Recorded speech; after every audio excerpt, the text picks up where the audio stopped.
Alright everyone, in this episode we are gonna show you how to make a delicious pasta dish with chanterelles. We hope that you can obtain fresh chanterelles in good quality from your local trader. If you can't buy these mushrooms, you could also use champignon mushrooms very well. We start with a pot and 3 liters of salted water. When it starts boiling, add 250 grams of pasta to it. We recommended penne or fussili because they have a good size and hold the sauce very well. But you could of course also take other noodles. While the pasta is cooking, use the time to clean the chanterelles.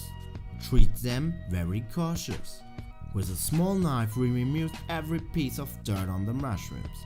Cut the dirt out or carefully scratch it off.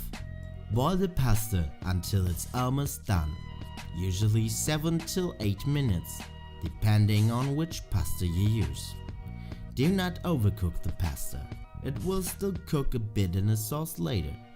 When the pasta is almost done, give it in a sieve and wash them with cold water.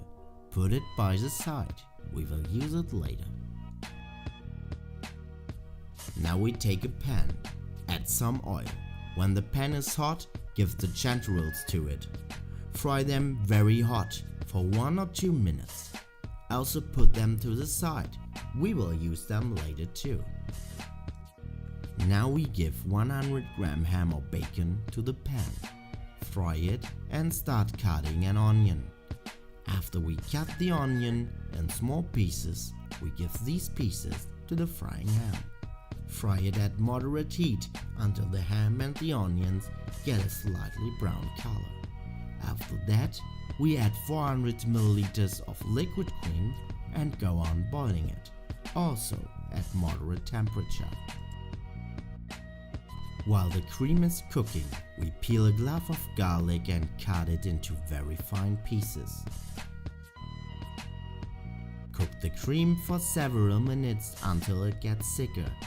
When you feel that the cream is getting thicker, give the garlic and 1 or 2 tablespoons of parmesan cheese to the cream.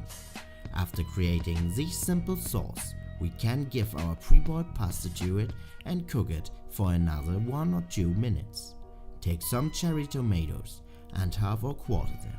Stir in the tomatoes and the chanterelles. Your pasta dish is now ready. Taste it and decide yourself if you still have to add some salt and pepper. Sprinkle some grated parmesan on the dish before you're serving it. Thanks for watching. Please like, share and subscribe. Have a nice day. Over and out.